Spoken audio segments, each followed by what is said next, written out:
വിമാനയാത്ര സുരക്ഷിതമാണോ? ഇതാണ് ഇന്നത്തെ ചിന്താവിഷയം. ആദ്യമേ പറഞ്ഞുകൊള്ളട്ടെ, ഒരു യാത്രകളും ആത്യന്തികമായിട്ട് നോക്കുന്ന സമയത്ത് സുരക്ഷിതമല്ല. ഒരു സ്ഥലവും ഭൂമിയിൽ സുരക്ഷിതമായിട്ടില്ല. എപ്പോൾ വേണമെങ്കിലും എന്തു വേണമെങ്കിലും സംഭവിക്കാം. മനുഷ്യന് നാശം സംഭവിക്കാം. മനുഷ്യന്റെ വിലപിടിപ്പുള്ള വസ്തുക്കൾക്ക് നാശം സംഭവിക്കാം. എപ്പോൾ വേണമെങ്കിലും മരണപ്പെടാവുന്ന ഒന്നാണ് ഈ മനുഷ്യ ജീവിതം. എപ്പോൾ വേണമെങ്കിലും നശിച്ചു പോകാവുന്നതാണ്. മനുഷ്യരുടെ മാത്രമല്ല, ജന്തുക്കളുടെ ആണെങ്കിലും ഇത് തന്നെയാണ്. ഒരു ഉറപ്പുമില്ലാത്തതാണ്. പക്ഷെ നമ്മൾ ഈ മായയിൽ പെട്ട് ഇങ്ങനെ ഉഴലുന്നത് കൊണ്ട് ഇതൊക്കെ എന്നുമുള്ളതാണെന്ന് തെറ്റിദ്ധരിച്ചുകൊണ്ടാണ് നമ്മുടെ പ്രവർത്തനം. ഭാവിയെക്കുറിച്ച് ആലോചിച്ച് വ്യാകുലരായി ആകുലത കൊണ്ട് നമ്മൾ നിത്യവും ഇങ്ങനെ ഒരേ കാര്യങ്ങളിൽ ഏർപ്പെട്ട് നിൽക്കുമ്പോൾ അത് വെട്ടിപ്പിടിക്കണം ഇത് വെട്ടിപ്പിടിക്കണം എന്ന ലക്ഷ്യത്തോടെ ഇങ്ങനെ പോകുന്ന സമയത്ത് സമ്പൂർണമായി മായയിൽപ്പെട്ട് ഭൗതിക ആഗ്രഹങ്ങൾക്ക് പിന്നാലെ ആത്മാവിനെ കാണാതെ ഈശ്വരനെ കാണാതെ ഈ ശരീരബോധം കൊണ്ട് നടന്ന് ശരീരമാണെന്ന് ഞാൻ തെറ്റിദ്ധരിച്ച് എൻ്റെ ശരീരത്തിന് പോഷിപ്പിക്കുന്നതായിട്ടുള്ള കാര്യങ്ങൾ, എൻ്റെ ആരോഗ്യത്തിനും സൗന്ദര്യത്തിനും എനിക്ക് ധനത്തിനും സമ്പത്തിനും എൻ്റെ ചുറ്റുപാട് എൻ്റെ കൂടെ നിൽക്കുന്ന എൻ്റെ ബന്ധുമിത്രാദികൾ ഇവരെയൊക്കെ പോഷിപ്പിക്കുന്നതിന് വേണ്ടി എനിക്ക് നല്ല ഗൃഹം ഉണ്ടാകുന്നതിന് വേണ്ടി നല്ല വാഹനം നല്ല സമ്പത്ത് അങ്ങനെ തുടങ്ങി ഭൗതികമായ ലാഭത്തിന് വേണ്ടിയിട്ട് ഇങ്ങനെ നെട്ടോട്ടം ഓടിക്കൊണ്ടിരിക്കുന്ന ഈ ജീവിത പ്രാരാബ്ധത്തിനിടയിൽ ആരും ചിന്തിക്കാറില്ല ഇത്രയധികം ക്ലേശകരമാണ്, നശ്വരമാണ് ഈ ഒരു ജീവിതമെന്ന്. എപ്പോ വേണമെങ്കിലും നശിക്കാവുന്നതാണ്. എവിടെയും സുരക്ഷിതരല്ല. വെറുതെ നമ്മൾ സുരക്ഷയ്ക്ക് വേണ്ടി ഇന്ന പ്രിക്കോഷൻസ് എടുക്കുന്നു, ഇന്നതൊക്കെ നമ്മൾ ചെയ്യുന്നുണ്ട്. ഇത് സേഫ് ആയിട്ടുള്ള കണ്ടീഷനാണ്, ഇത് സേഫ് ആയിട്ടുള്ള യാത്രയാണ്, അത് സേഫ് ആയിട്ടുള്ള സ്ഥലമാണെന്നൊക്കെ പറയുന്നത് എന്താണ്? അതൊക്കെ ഒരു അറിവില്ലായ്മയാണ്, ഒരു അജ്ഞതയുടെ പുറത്ത് നമ്മൾ ചിന്തിക്കുന്നതാണ്.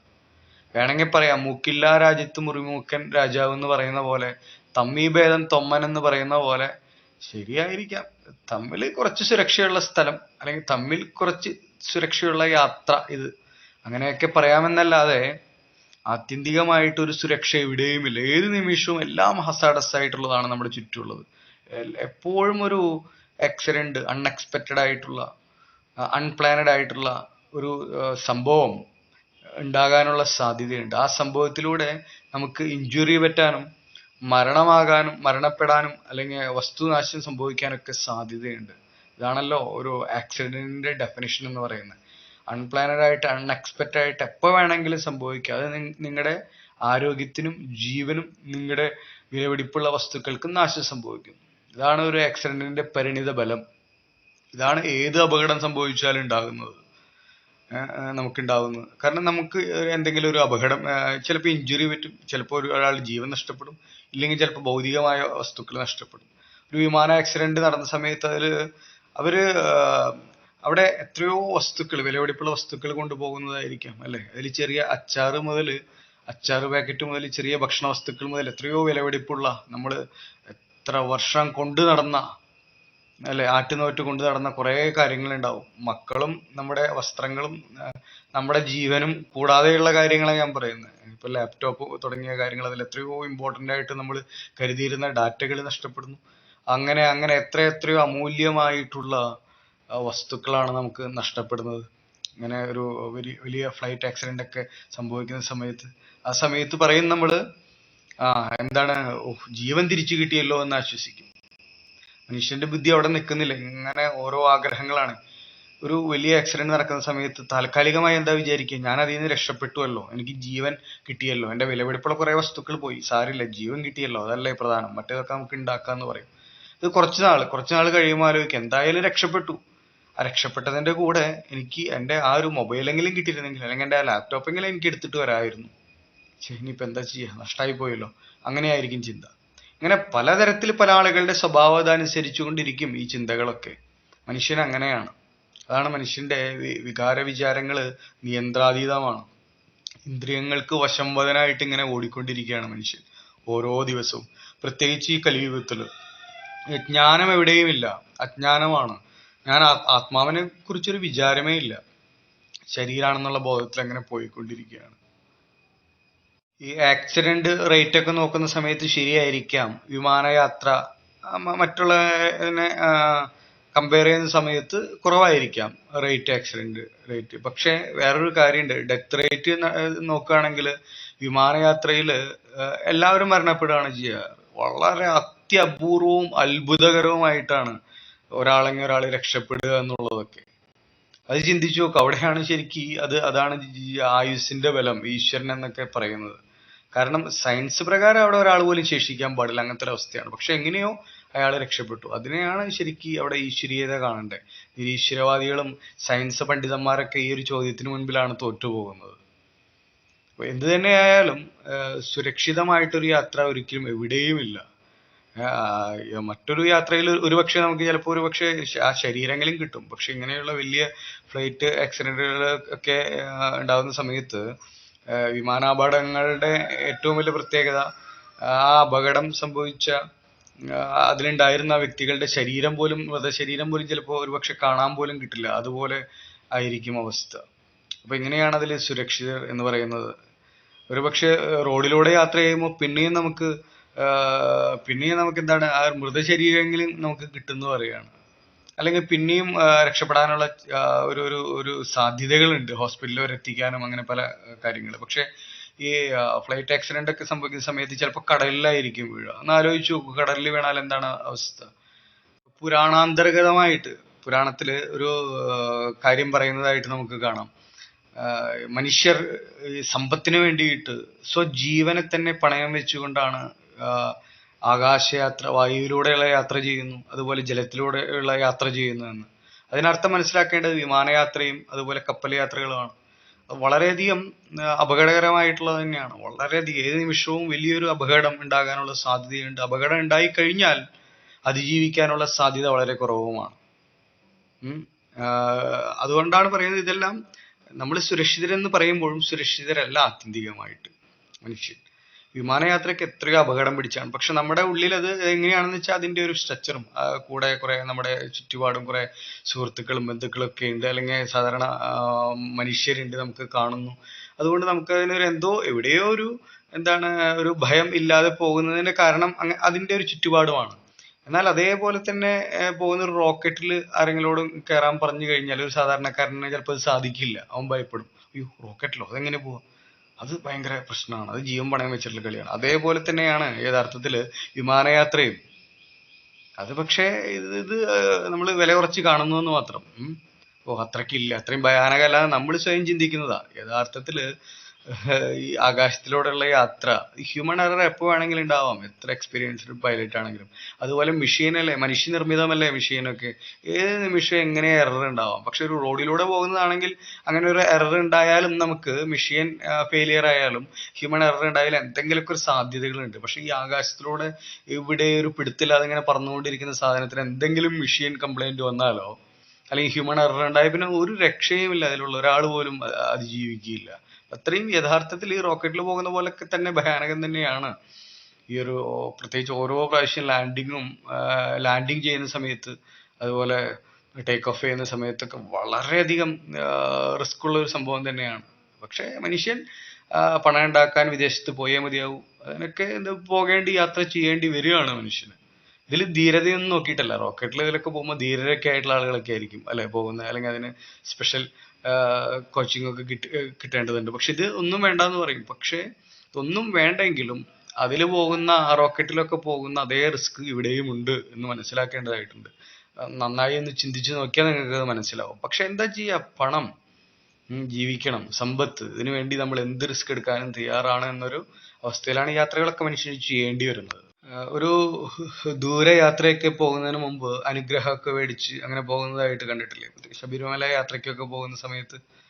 അതുപോലെ വണ്ടിയുടെ ടയറിനടിയിൽ നാരങ്ങ വെക്കുക, അങ്ങനെ കുറെ കാര്യങ്ങളൊക്കെ.